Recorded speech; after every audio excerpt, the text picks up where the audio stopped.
ny fiadian'Andriamanitra. Raha miresaka ny fiadian'Andriamanitra dia heverina fa vitsy dia vitsy ny olona mitonona ho kristianina ka tsy mbola nandre na nandinika ny Efesianina toko fahenina miresaka indrindra ny momba ny fiadian'Andriamanitra. Ireo fiadian'ireo no ampitafian'Andriamanitra ny kristianina hiatrehany ny adi-panahy rehetra ho avy. Iarahantsika malala fa andro farany izao ka ireo rehetra tsy mitafy ny fiadian'Andriamanitra dia ho resy ary tsy hahazo ny sazi-boninahitry ny mpandresy. Andeha harodiny antsika tsirairay ny fiadiana nomen'Andriamanitra antsika. Mety ho samy hafa amin'ny endrika efa nahazatra antsika ity zorony iray andiniana azy ity. Mety ho fampianarana hafa mihitsy no efa azontsika, fa mifameno amin'ireny fampianarana rehetra efa azo ireny ity zorony hafa kely hijerentsika ireo fiadian'Andriamanitra ireo ity.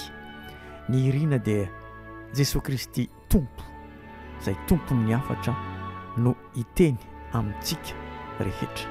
Amiko izay mizara aloha voalohany dia amintsika rehetrarehetra izay mandray ny hafatra.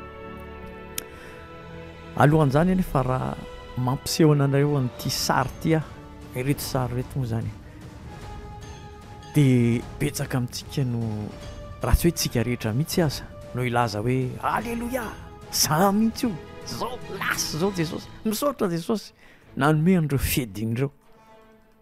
Ekena tompoko, fa andao iarahantsika mijery tsirairay ireo fiadian'ireo. Izany hoe isy orona tsara mampiseho an'ireo fiadiana rehetra ireo, avy eo dia ho tarafitsika avy amin'ny tenin'Andriamanitra hoe fiadiana avy aiza no tiafiko anio.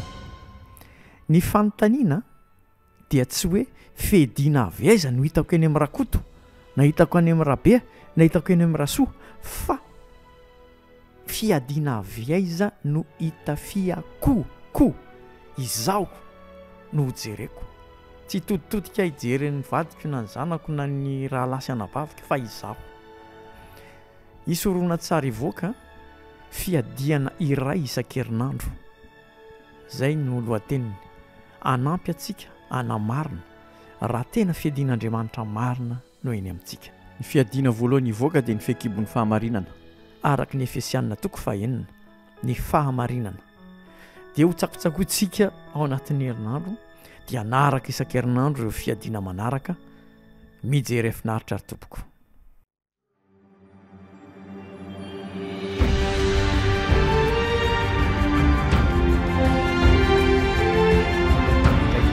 Tena tsy afaka miresaka mihitsy aloha izao to dia vita.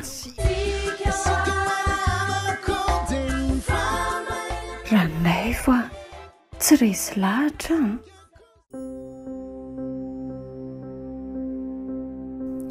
Efesianina toko fahenina andininy faha-efatra ambin'ny folo.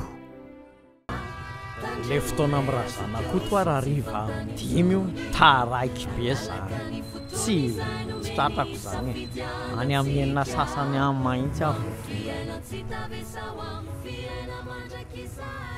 Fa inona koa ataon'olona manery lalany tono? Mahantra ngery olona ireo e. Dia tany kely ambileny mangazy ve raha matony edianao aminy. Tena tsy mandry ny saiko.